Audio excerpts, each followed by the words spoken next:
One of the most common questions I get right after investiture is, what do I do with the patches? So in my club, that's when I hand them out is investiture.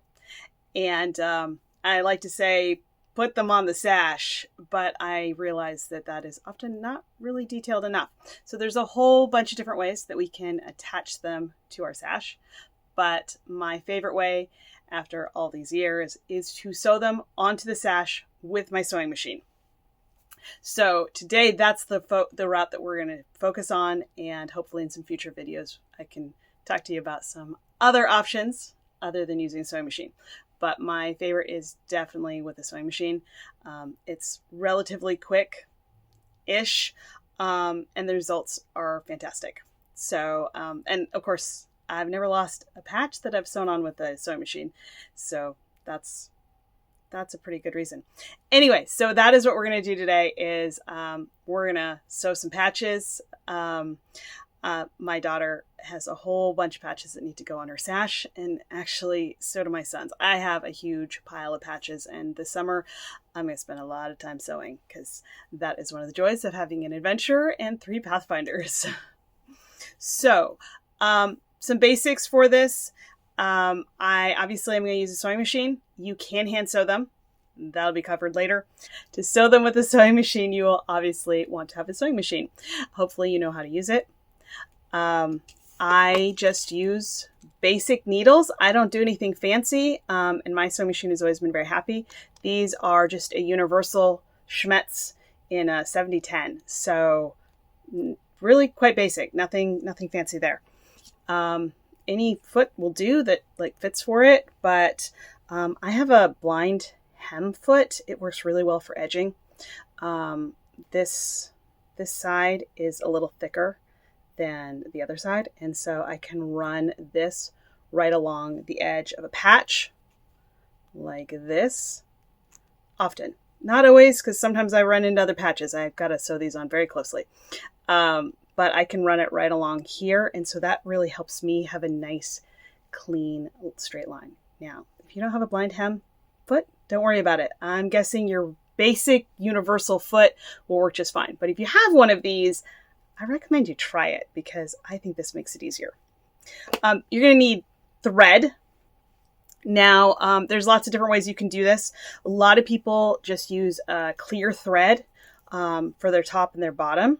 In fact, it's even hard to see it on my camera. There we go. Because this is going to be your fastest option is you can sew this on all your patches and they don't show up very much. I'm weird. I like to use the color that matches the top.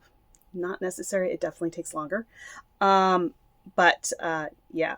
And then I do use a clear in my bobbin. I used to do the color for that too, and that really took time. So I use this on the bottom and this on the top. Obviously, whatever color matches my patch, but this goes great. Anyway, this is Gutermann thread. I use Gutermann because that's what I usually sew with. It's a usually easy to find thread. It's a good quality thread. I don't know what I'm going to do now that Joann's is no longer. I don't know where to buy this anymore. If you know where to buy Gutermann thread, please let me know in the comments because I'm a little worried I'm going to run out of a couple colors before I get through all the patches. So those are what I use. Again, lots of people just use clear. My one warning with clear is if you are sewing a uniform, not a sash, sash is going to be fine, but if you're sewing a uniform, I recommend you not use the clear thread. And it's just because it's kind of pokey because this is plastic, right? So it's kind of pokey. And so I'm always a little concerned about putting this onto a uniform because I don't want little threads poking the kids in the shoulders. Sometimes it's hard enough to get them to wear their uniforms without them poking weird. So I find the color thread is much softer on the skin. But on your sash, that shouldn't be touching your skin anyway, so it's fine. And I think that's all the basic supplies. You need thread, you're going to need a needle, obviously you need the foot, and you need the sewing machine, and patches. Patches is good. But I bet you probably have a whole bunch of patches right now. I forgot one more supply that you need for this, and that is a glue stick. This is just a washable glue. This particular one is Avery. It's the brand I like, but Elmer's school glue will work great. You just want a washable glue. This is not a time where you want anything that's going to stick for any amount of time. You really just need it to stick for, 30, 40 minutes, maybe a few days. I wouldn't recommend wearing the sash once you've glued it on before you've sewn them.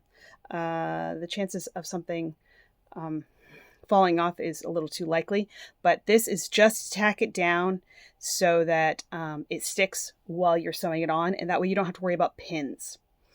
It's not permanent. And I love using glue whenever I'm sewing patches, both onto sashes or onto uniforms, because it just holds it there nicely for me. I don't have to worry about any kind of pins to sew over or anything, and I can remove it later. So if I mess up, I can peel that patch right off, and it'll leave a little bit of a mess behind, but it will clean up with water.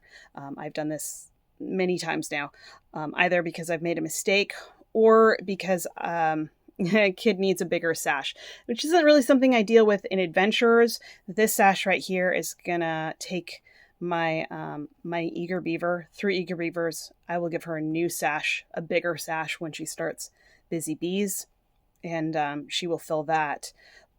And there is not time, there's not space to get all the patches that they earn from Little Lambs all the way up to Helping Hands on one sash, and I acknowledge that. So I do not try.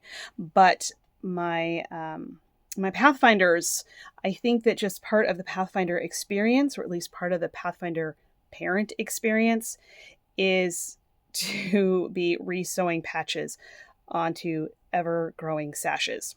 So really like to use washable glue and then sew them with my sewing machine, because it's easy to fix later when my kid grows 4 inches and suddenly needs a much bigger sash. I keep asking them to, consider their sash size before they grow, but they refuse to listen, and it's good they're growing. So anyway, so all of these stars, these are sewn on. And over here we have our new chips. I've laid them out, kind of figured out where I want to put them. That part's totally up to you. And now what I'm going to do is I'll pick one up and I will glue it. So I'm just adding a little bit of glue to the back, and then I will line it back up again. Try to make sure I have it go in the right direction, because that's always a good idea. And stick it down. And then I will glue the next one. And once I have them all glued, then I'll take it over to my sewing machine. So just keep going. And if you find out that it's not quite the right place, you can kind of nudge it a little bit. And again, you can just peel them right off too. Okay, so I'm at my machine and I have all of my patches are glued on. Thread is, my needle is threaded, and I've got my presser foot back in place, and so it is time to get started. So I just usually have it set on just whatever the standard settings are for stitch length and all of that, which works fine. Whenever my mother sees it, she is horrified. Hi, Mom. Because she feels that I should have a longer stitch length. And when I go to pull the stitches out to put them on a bigger sash, I find that she's right, but yet I continue. So I don't have a very wide stitch on this, and that'll be just fine. You can go wider on yours. It'll be great. Yeah, so obviously you want to put your presser foot down, and I like to take these very slow. The diamonds are a little easier because they've got nice straight stitches. They're straight lines. And corners, which I cannot say that for any of the others really, although the triangles aren't too bad. So let's get this right up close.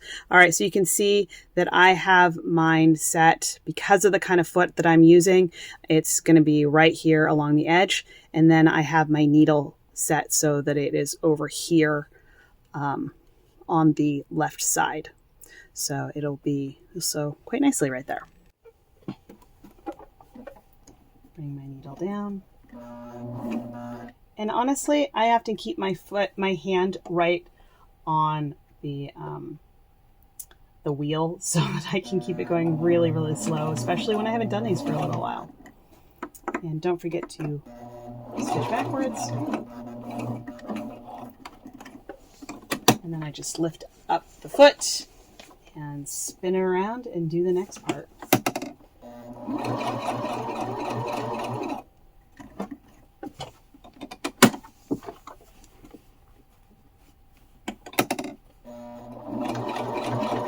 Since I do usually stick with a particular color at a time, I will do all of them of the same color. So I will do this green one for the beaver chip first, and then I will do pets afterwards, just to make it a little simpler. Sometimes I will have both Adventure and Pathfinder sashes all lined up, and I will do all of a color on all of the sashes. And then I'll move on to the next one. I don't know that I really recommend that because it does mean that I feel like I make no progress and no sash is wearable for a while. But, you know, it works. Either way works, and then we just need to pull that out. Make sure you backstitch again at the end. And the first one is done. Only 857 left to go, and we'll be ready for next fall. Hey, I would love to know how you put your patches on your sashes, and I would love to know if you have any tips for how you do it. So if you can leave a comment, I would love to learn from you, and I'm guessing that other people would love to do that as well. So please let me know what you do, and if you have any questions about patches on sashes or anything else about adventurers, you can leave a comment down below. I would love to hear your questions, and I will talk to you again soon.